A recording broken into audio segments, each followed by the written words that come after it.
அடுத்த லெவல் வந்து option chain அப்படின்னு சொல்லி. இதெல்லாம் வந்து நீங்க என்ன சார் நிறைய டெர்மினாலஜி தான் சொல்றீங்க அப்படின்லாம் பயந்துட வேண்டாம். ஸோ இது எதுக்காக அப்படின்னா, ஒரு ஸ்டாக் அல்லது ஒரு கமாடிட்டி இல்ல ஒரு இண்டெக்ஸ், அது நிப்டியோ பேங்க் நிப்டியோ நீங்க ஃபியூச்சர்லயோ இல்ல கேஷ் மார்க்கெட்ல ட்ரேட் பண்ணா அந்த ஒரு இதுதான் பாப்பீங்க. இப்போ ரிலையன்ஸ்னா ஒரு ரேட் ஒரு ஸ்கிரிப்ட் தான் இருக்கும். ஃபியூச்சரை செலக்ட் பண்ணீங்கன்னா அந்த ஒரு ஸ்கிரிப்ட் இல்லைன்னா மந்த்லி கான்ட்ராக்ட் இருக்கும். சரியா? இப்போ 2 மாசம் இல்ல 3 மாசம் கான்ட்ராக்ட் இருக்கும். ஆனா ஆப்ஷனை பொறுத்தவரையும் ஒரு ஸ்டாக், இப்போ ரிலையன்ஸ் எடுத்துட்டீங்கன்னா, நாங்க ரிலையன்ஸ் தான் எக்ஸாம்பிள் ஷோ பண்ணிருக்கேன். ரிலையன்ஸ் எடுத்துட்டீங்கன்னா நிறைய கான்ட்ராக்ட் இருக்கும், நிறைய ஸ்ட்ரைக்குன்னு சொல்லுவோம். இந்த இதை வந்து ஸ்ட்ரைக் பிரைஸ் அப்படின்னு சொல்லி சொல்லுவோம். ஓகே, என்னன்னா இது எதுக்கு நம்ம கொடுக்குறாங்கன்னா, நீங்க ப்ரிடிக்ட் பண்றது எவ்வளவு தூரம் மேல போகலாம் எவ்வளவு தூரம் கீழே போகலாம் அந்த ஒரு ரேஞ்ச் வச்சுட்டு அந்த ரேஞ்சில எல்லாம் பை பண்றதுக்கு என்ன ஆப்பர்ச்சுனிட்டி, செல் பண்றதுக்கு என்ன ஆப்பர்ச்சுனிட்டி இருக்குன்னு சொல்றதுதான் இந்த ஆப்ஷன் செயின். இது ஒரு டேபிள்ங்க. இந்த டேபிள நம்ம வந்து அனலைஸ் பண்ணலாம். இப்போ இங்க 2000 ட்ரேட் ஆகிறது வந்து ரிலையன்ஸ் 2000 இங்க இருந்து 1500 வரப்போகுது அப்படின்னா, ஸோ அப்ப நீங்க ஸ்ட்ரைட்டா 1500 இந்த ஆப்ஷன் எடுத்து நீங்க இன்னைக்கே பை பண்ணி வச்சுக்கலான்றதுதான் மீனிங். ஓகே, ஸோ அதுக்காக ஒரு contains of table for all rates எல்லாத்தையும் ஒன்னா கொண்டு வந்து ஒரு டேபிள்ல கொடுத்துறாங்க. அதுக்கு பேர் தாங்க ஆப்ஷன் செயின் சொல்லுவாங்க. ஆப்ஷன் ட்ரேடிங்ல ஃபியூச்சர் சார்ட்டை ஃபாலோ பண்ணலாமா அப்படின்னு?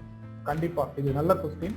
நீங்க ஆப்ஷன்ல ட்ரேட் பண்ணணும்னா கண்டிப்பா நீங்க வந்து ஃபியூச்சர் இன்ஸ்ட்ருமெண்ட்ல இல்லைன்னா அந்த பர்டிகுலர் கேஷ் செக்மெண்ட் அந்த இன்ஸ்ட்ருமெண்ட்டை அனலைஸ் பண்ணி தான் அதனோட ப்ரிடிக்ஷனை எடுத்துட்டு வந்து தான் நீங்க ஆப்ஷன் மார்க்கெட்ல ட்ரேட் பண்ணணும். ஸ்ட்ரைட்டா ஆப்ஷன் சார்ட்டஸ் பார்த்து ட்ரேட் பண்றது தப்பு, பண்ணக்கூடாது. அந்த மாதிரி இப்போ நான் குரூடாயில் ஆப்ஷன் ட்ரேட் பண்றேன்னா குரூடாயிலோட ஃபியூச்சர் சார்ட்ல அனலைஸ் பண்ணி தான் நான் மூவ்மெண்ட் எடுக்கணும். என்ன மாதிரி இது growth இருக்கும், ஏறுமா இறங்குமான்னு எடுத்துட்டு முடிவு பண்ணிட்டு அதை தான் கொண்டு வந்து ஆப்ஷன்ல நான் பை பண்ணும் மாதிரி ஸ்ட்ரைட்டா வந்து ஆப்ஷனோட சார்ட்டை பார்க்கணும்னு அவசியம் கிடையாது.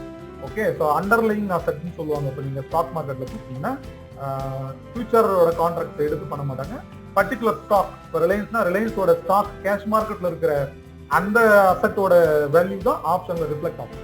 ஓகே, ஸோ அது வந்து நம்ம ஆப்ஷன் செயின் அனாலிசிஸ் பார்க்கும்போது உங்களுக்கு தெளிவாக புரியும்.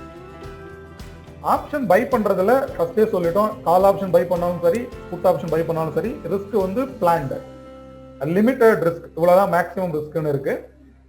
செல் பண்றதுல வந்து ரிஸ்க் அன்லிமிட்டட் தான் சொல்லுவாங்க. கண்டிப்பா அது அன்லிமிட்டட் ரிஸ்க் தான். நீங்க டைரக்டா ஃபியூச்சர் மார்க்கெட்ல ட்ரேட் பண்ற மாதிரி தான் அது கணக்கு. But probability of earning profit வந்து பையிங்கை விட செல்லிங்ல கொஞ்சம் ஜாஸ்தியாகும்.